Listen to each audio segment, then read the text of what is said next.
Yahoo! Hello, hello, hello mga masters and mga ka-G! Good morning, good morning, good morning, good morning po sa inyong lahat dyan sa Pilipinas at sa buong Asian countries at kung saan man kayong lupalop ng ating daigdig ay hayaan nyo muna kami ni G, the green girly patuti iguana na batiin po kayo ng good morning, good noon, good afternoon, good evening at good night na po sa mga ready ng matulog. At welcome na naman po sa ating episode ng ating Masters Trivia. Masters Trivia na tayo ha. Ano po tayo, G and Daddy Health and Lifestyle Tips. At so iwan natin si G sa baba. And ngayon po, before we start, may I ask for your thumbs up. Please don't forget to like, share, comment, and subscribe dito po sa ating channel, Master Worm, for more updated contents. Ayan si G, ay iwan natin dyan. Ang ating question for today, mga masters and mga ka-G, is exercise safe for hypertension? Okay? Ang exercise ba is safe sa may mga high blood? Yan ang ating question for today. Okay, when you're diagnosed with hypertension, commonly known as high blood pressure, you may wonder how it affects your daily activities, particularly exercise.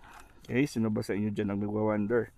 Sabi nila, may high blood ako, kaya pwede pa ba ako mag-exercise? Exercise is a crucial component of a healthy lifestyle. But is it safe to engage in regular physical activity when you have hypertension? Safe ba talaga mga masters? This is an important question, as understanding the relationship between exercise and hypertension can help you maintain a healthy balance in your life. Okay, so kailangan natin intindihin po ito mga masters and mga ka-G. Let's explore this topic in depth, providing insights, guidelines, and recommendations for exercising safely with hypertension. Okay, so syempre, define ulit natin what is hypertension. Understanding hypertension po tayo ngayon. Hypertension occurs when the force of blood against the walls of your arteries are consistently too high. Pag mataas ang pressure ng syempre may ano yan, dumadaan po yan ang dugo sa walls ng ating arteries. So pag mataas po ang pressure, yan po ang tinatawag na hypertension. Okay? So when the force of blood against the walls of your arteries is consistent po siyang mataas, this condition can lead to severe health issues. Maraming mga health issues ang pwedeng mangyari pag meron tayong hypertension, mga masters. Okay? And of course, including heart diseases and stroke. If left unmanaged, kung hindi siya ma-manage, di ba? And then blood pressure is recorded with two numbers. Ito po, tandaan po natin ay sa taas, di ba, dalawa yung numbers niyan. Systolic is the pressure when your heart beats. Pag nag-umpisa mag-beat yung inyong heart, yan po ang systolic. Ang diastolic naman mga masters, which is the number at the bottom, is the pressure when your heart rests between the beats. So may time po siya kung saan yung ating heart ay nagre-rest o nagpapahinga sa pag-beat. Yan po ang diastolic. A normal reading is below 120 over 80. Ayan po mga masters ha, 120 over 80 po ang normal na blood pressure. Sino ba sa inyo dyan ang may normal na blood pressure or lower than 120 over 80? Congratulations. Ako po yung aking blood pressure usually is 118 over 70. Yan po yung aking usual na blood pressure, which is just like an athlete's blood pressure. Alright.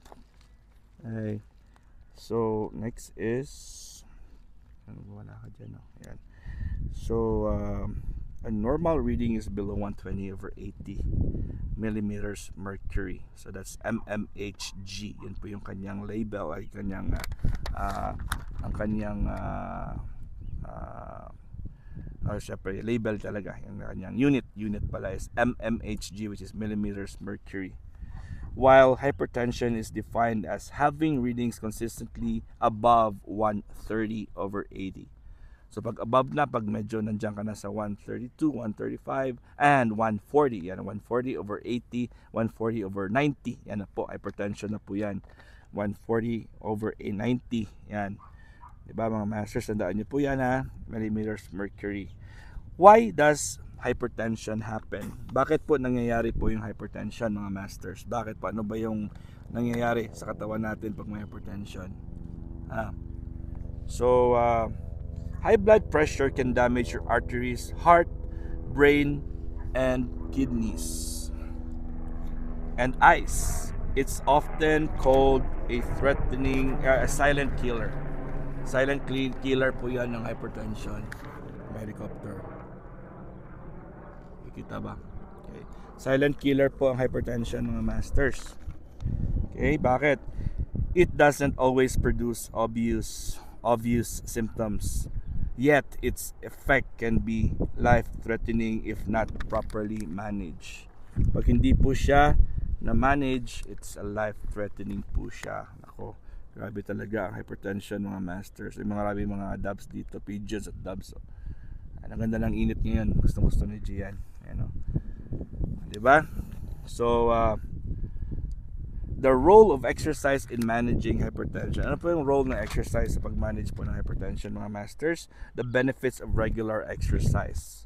Exercise strengthens your heart, enabling it to pump blood with less effort. Okay? Pag ikaw po ay nag-exercise, nagiging mas malakas po yung heart natin. Okay? Hindi natin gusto talagang umalis.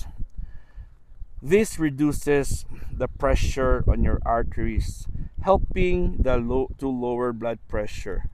Here are some benefits of regular exercise for hypertension. Ano mga benefits po ng exercise sa hypertension? Let's name a few mga masters ha.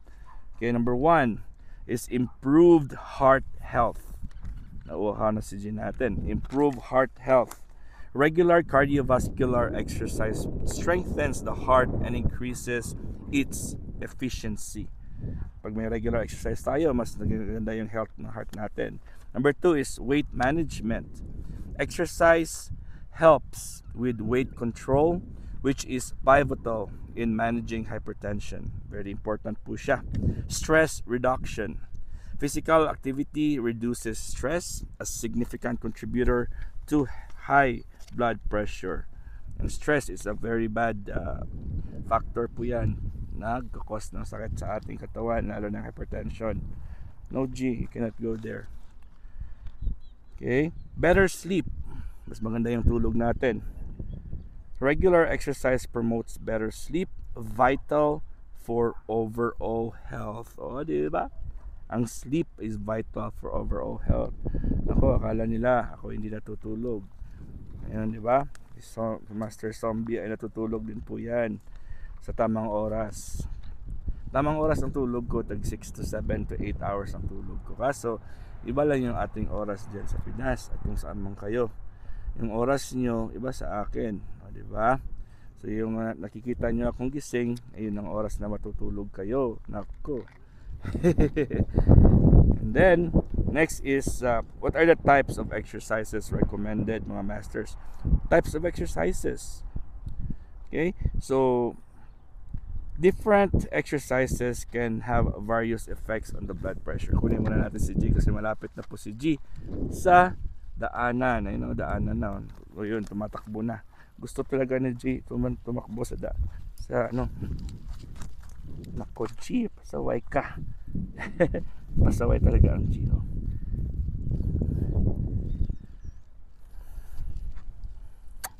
Pasaway ang G. Oh.